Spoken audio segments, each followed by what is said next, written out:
here from Duratuf. This is our Kiwi range of sheds. Well, this is one of them anyway.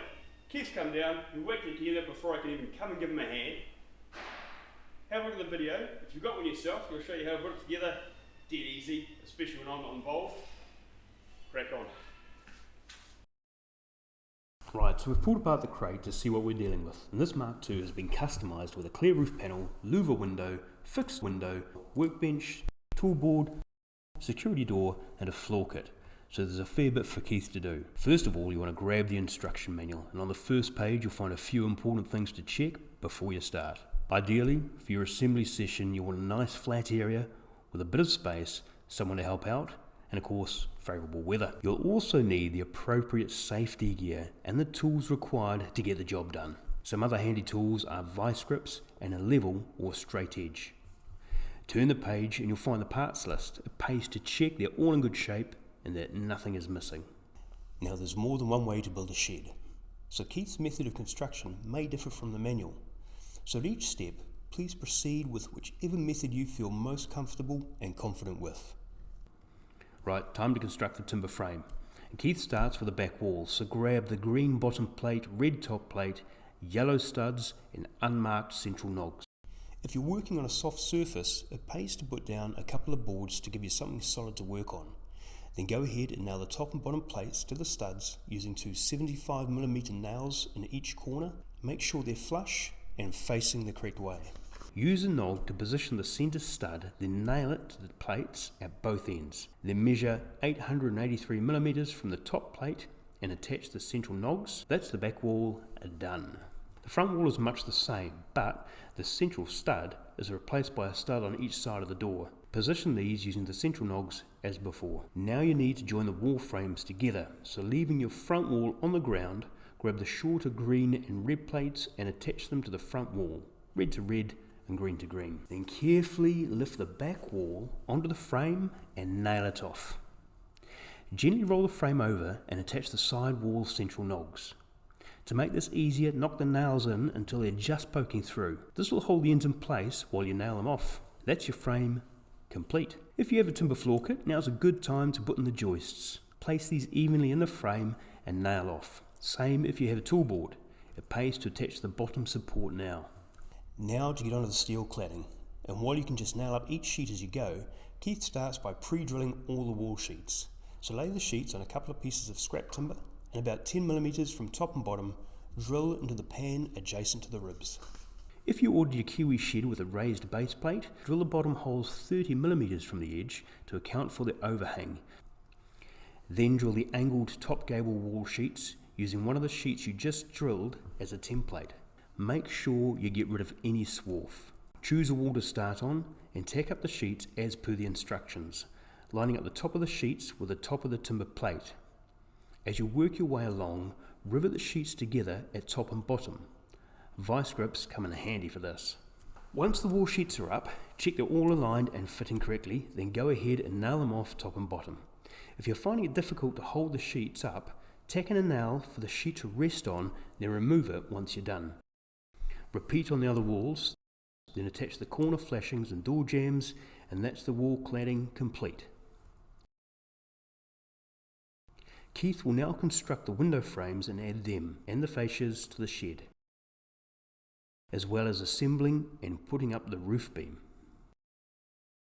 Now Keith is about to put on the roof, but we suggest you put on the top door track first, so skip forward a minute if needed to see how. But back to the roof. Lift the sheets up and sit them on the roof beam, joining them as per the instructions. Steel sheets will overlap in one direction, but as we have a clear roof panel, this must sit on top of the steel on each side. Once joined, position the roof so it sits centrally on the beam. Check the overhang is the same at each end and then nail it to the roof beam through the last rib.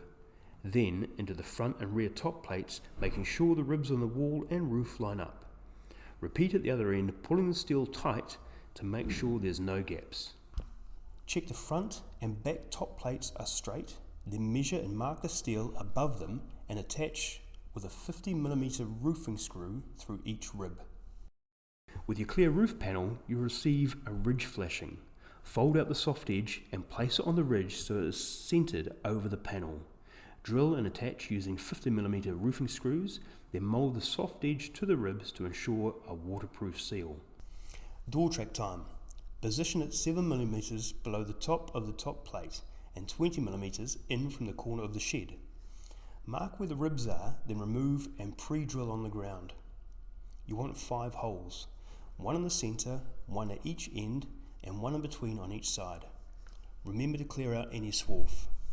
Place back in the same position, starting with the centre, drill through the cladding and attach using a 45mm door track screw.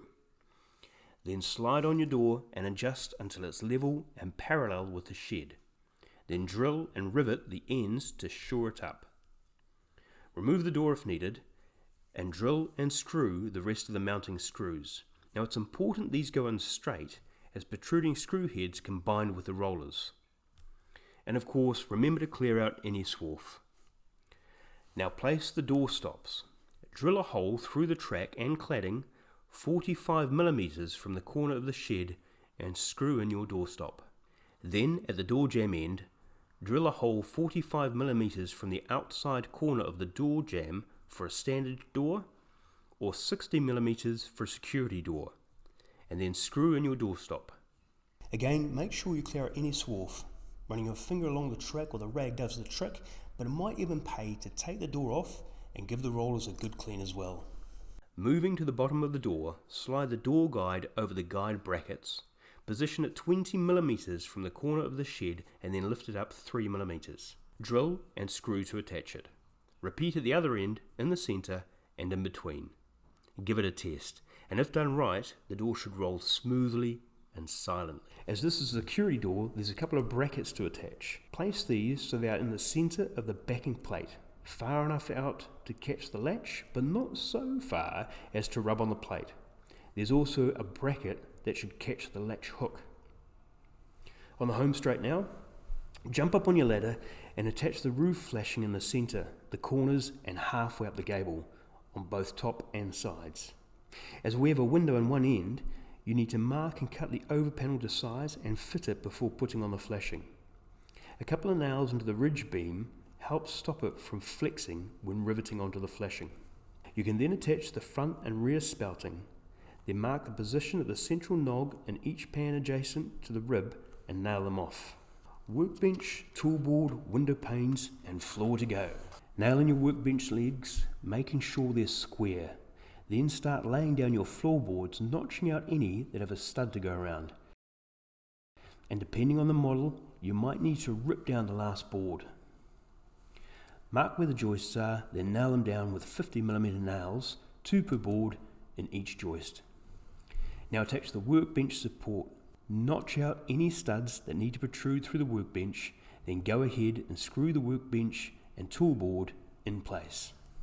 Louver window panes can be slid into the mechanism. For the fixed window, you need to drill the window beads at top, centre and bottom, then transfer these onto the window frame. The window pane is 3mm thick, so use something similar to create this gap. A piece of core flute or cardboard works great. Then put in the glass and rivet to fix in place. Paint the rivets, the nail heads, and you're done. But before you celebrate, make sure you wash down your shed and remove any metal swarf. Then go visit duratuf.co.nz/warranty to ready your shed for its warranty. There we are. Job done. Relax. Enjoy your shed.